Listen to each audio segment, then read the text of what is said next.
Good morning. അമ്മയുടെ നീ replacement surgery കഴിഞ്ഞിട്ട് 11ാമത്തെ ദിവസം തുടങ്ങിയുള്ള വിശേഷങ്ങളാട്ടോ. 11ാമത്തെ ദിവസം അമ്മയുടെ ഫുള്ള് സ്റ്റിച്ച് കാലുമേന്ന് മാറ്റി, അത് കഴിഞ്ഞ് ഡ്രസ്സ് ചെയ്ത് അന്ന് ഫുൾ റെസ്റ്റായിരുന്നു. അധികം മുട്ടുമടക്കി ഒന്നും ചെയ്യിപ്പിച്ചില്ല. 12ാം ദിവസം അമ്മയെ സ്റ്റെപ്പ് കയറ്റി ഇതുപോലെ ഇറക്കി. ആദ്യം അങ്ങോട്ട് തന്നെ അമ്മ പിടിച്ച് കയറാൻ പറ്റി. പിന്നെ ഓരോ ദിവസവും സ്റ്റെപ്പ് കൂട്ടി കയറണം എന്ന് പറഞ്ഞു. ഇത് ആദ്യമായിട്ട് അമ്മേനെ സ്റ്റെപ്പ് കയറ്റണതാണ്. തിരിച്ചിറങ്ങുമ്പോൾ ഇറങ്ങാനാണ് അമ്മയ്ക്ക് കൂടുതൽ പേടി.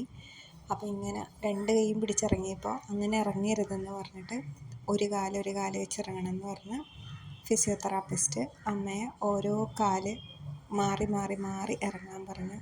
അതിന് ഭയങ്കര ഹെൽപ്പായിരുന്നു കേട്ടോ. ഫിസിയോതെറാപ്പിസ്റ്റാണ് അമ്മയെ ഇങ്ങനെ സപ്പോർട്ട് ചെയ്ത് ഓരോ കാലമായിട്ട് മാറ്റി ഇറക്കിച്ച് താഴേക്ക് വന്നു. അപ്പോൾ നമ്മുടെ മനസ്സിൽ കോൺഫിഡൻസ് ലെവൽ കൂട്ടുക എന്നുള്ളതും കൂടി ഉണ്ട്.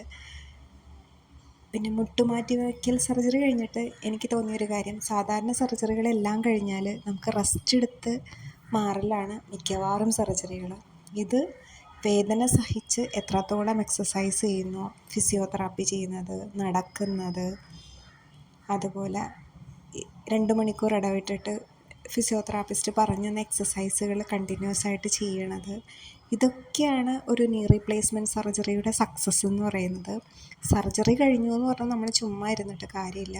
കണ്ടിന്യൂസ് ആയിട്ട് വേദന സഹിച്ച് എത്രത്തോളം ചെയ്യുന്നോ, ഇത് നമുക്ക് വീട്ടിൽ ചെന്ന് ചെയ്ത് കഴിയുമ്പോൾ ചെയ്യാൻ വേണ്ടി കാണിച്ചു തന്നാണ്. അമ്മയ്ക്ക് എത്രത്തോളം മൂവ് ചെയ്യാൻ പറ്റുമോ അത്രയും മൂവ് ചെയ്ത് കഴിഞ്ഞ് കഴിയുമ്പോൾ നമ്മളിതിങ്ങനെ ഒന്ന് സപ്പോർട്ട് ചെയ്ത് നമുക്ക് ബാക്കോട്ടൊന്ന് ഇറക്കി കൊടുക്കണം.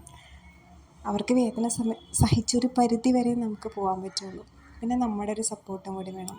അപ്പോഴാണ് മുട്ടിൻ്റെ അവിടുത്തെ ആക്ഷൻ ഇതാവുള്ളൂ. ഹോസ്പിറ്റലിൽ നിൽക്കുന്ന സമയത്ത് സീന കൊച്ചുമ്മ, ബിന്ദുമ്മായി, അച്ഛൻ ഇവരൊക്കെയാണ് എൻ്റെ കൂടെ സപ്പോർട്ട് ഉണ്ടായിരുന്നത്. പിന്നെ അവിടുത്തെ നഴ്സുമാരുടെ സർവീസ് എല്ലാം നല്ല സർവീസായിരുന്നു. എനിക്ക് ഹോസ്പിറ്റലിൽ വെച്ചിട്ട് വർക്ക് ചെയ്യുന്ന സമയത്ത് ഇവരൊക്കെ ഉള്ളതുകൊണ്ടാണ്. ഇതൊക്കെയാണ് നേഴ്സ്. ഒത്തിരി പേരുണ്ട് കേട്ടോ. സെൻറ്റ് മേരീസ് ഹോസ്പിറ്റൽ ഞങ്ങൾക്ക് വളരെ നല്ലൊരു ഹോസ്പിറ്റലായിരുന്നു, നല്ലൊരു സർവീസായിരുന്നു. ഞങ്ങൾ വളരെ സന്തോഷത്തോടു കൂടിയാണ് വീട്ടിലോട്ട് പോകുന്നത്. Thank you.